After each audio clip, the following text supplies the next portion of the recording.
Hi everyone, today we're going to take a look at a new flash from Viltrox. They call it the Spark F3. And when they reached out to me to review this flash, they didn't send me a picture of it or give me any specs or really tell me anything about it at all. But flash is kind of my jam, and Viltrox is one of my favorite third-party manufacturers for photo accessories, particularly the lenses, which I've reviewed in the past and I've always been very happy. So I said, sure, why not? Send it on out. I'll take a look at it. Anyway, it finally came in, and I was not expecting this. A lot of people are calling this sort of a cyberpunk style.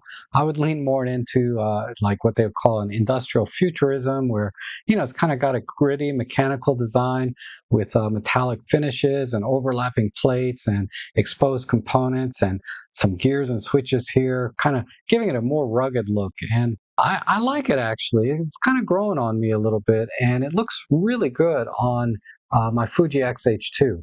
So this begs the question, is this form over function, or is this actually a good little flash? All right, first let's start with some of the basic specs here. We have a 26 watt second light output, or a guide number of 16, so that's pretty bright for a compact portable flash like this. We also have full TTL compatibility. As you can see, we have all the pins here for the Fujifilm camera. This is also available, like I said before, for Nikon and TTL. We also have an optical trigger, so we can operate this in S1 and S2 modes if we want to use this flash off camera. And as you can see, we have a USB-C port for charging the internal battery, which is an 1800 milliwatt, and that'll give us about 650 full power charges. Or flashes. And then we have really nice tactile switches and dials here that I really like. So it's a simple switch to turn it on to go into full manual mode, or if we want to go into TTL mode, we just put it on automatic. And then for manual mode, we have 7 steps here going from full power 1/1 to 1/64th power. So pretty good range, and I like that it goes in full stops. That's how I prefer to adjust the flash power. And then finally, they do include a little diffuser here, which has very limited use, but it's nice that they include it. Now, in terms of performance, as I mentioned before, this has a 26 watt second light output, which is really more than bright enough for things that are 10, 20 feet away. As you can see from these images here that I took at a party I went to, it had no problem illuminating things. And I was using full TTL mode, so I didn't have to change any of the flash power settings.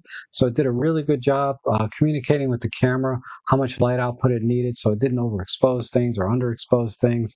But as you can see in this picture here, uh, it's not going to illuminate, say, the back of the room, but really everything within the first 10 to 20 feet, you're going to have more than enough light output with this flash. You can also use this flash not just at night in low light conditions, but also in broad daylight. So here's a shot on a sunny day of my dog Ellie, and as you can see, without flash, there's very harsh shadows here, and it's very contrasty. But then when I turn the flash on in full TTL mode, it provided a really nice fill flash, and as you can see, it filled in the shadows and brought out her eyes really nicely.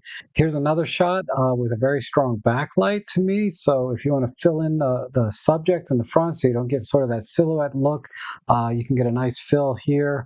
And then also even in the shade, instead of getting a very flat image like this, you can get a really nice pop on the subject or people that you might be taking pictures of. So there's some real life images that I took using this flash, and I'm really happy with the overall performance in terms of battery life and the working with the TTL and the auto white balance. I took all of those pictures with very little fuss. Now looking at this more objectively, the front element here projects the light at about a 35 millimeter field of view.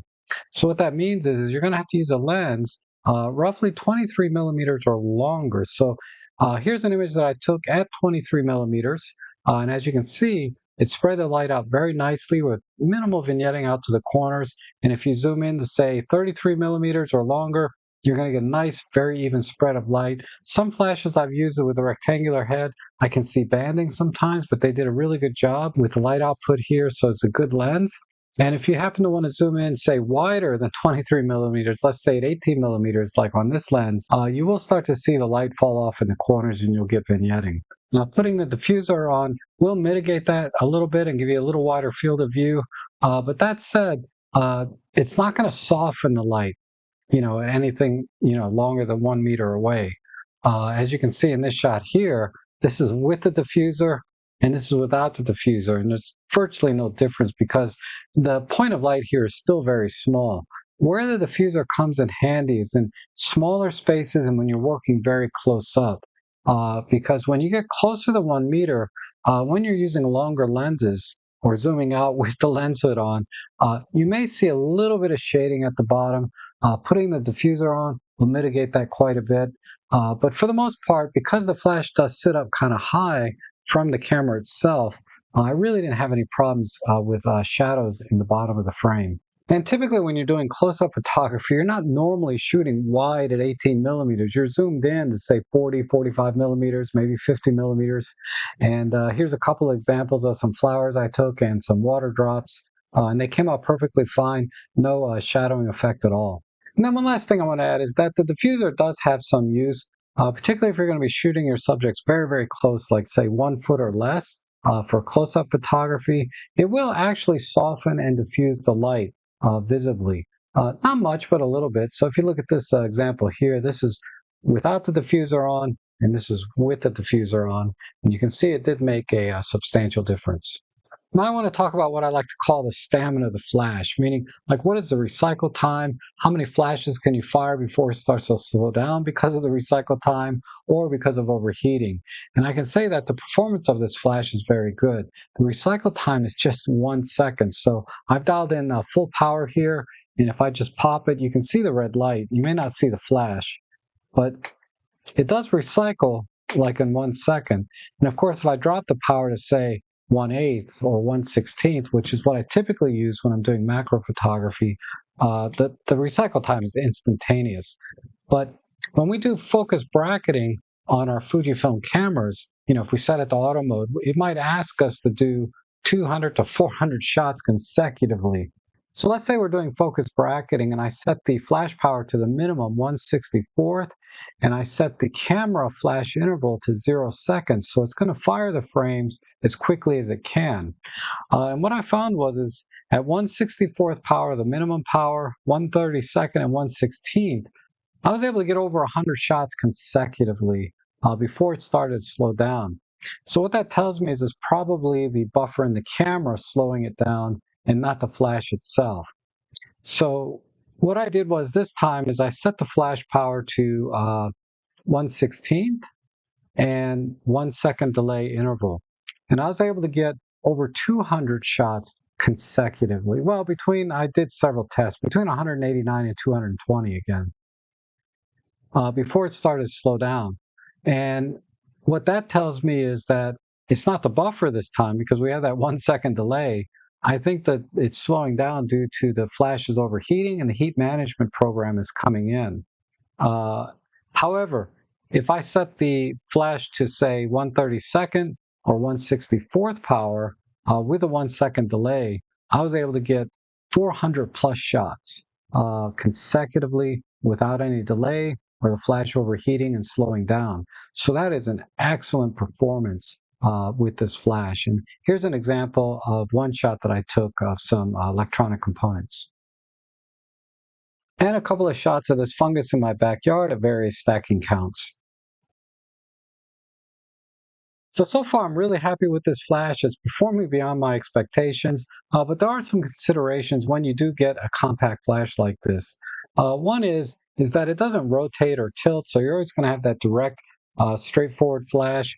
Also, there's no PC sync port on this, which I'm really nitpicking, but I like to use flash on my film cameras, and it'd be nice to have that option to have a PC sync port built into the flash. And then one other thing I noticed was that when I bring the camera up to my eye like this in the EVF, this hits my forehead here, so I can't really bring my eye all the way up to the eye cup itself without kind of tilting my head a little bit. Not a deal breaker, but I just thought I'd let you know. Now they do sell adapters like this one that is manual only, but this will allow you to tilt the flash back so you can get some bounce flash. But it does have limited use because you kind of run into the same problem as before, where you're not going to be able to bring the camera up to your eye because the flash will now be hitting your forehead. And then a few other things I want to mention, and these are not a big deal, but the flash is not high-speed sync compatible, nor does it have a multi-strobe mode. And these are features you don't typically use on a flash this compact and small anyway, so I don't think it's really a big deal, but I thought I'd mention it. And also the flash uses an internal non-replaceable battery.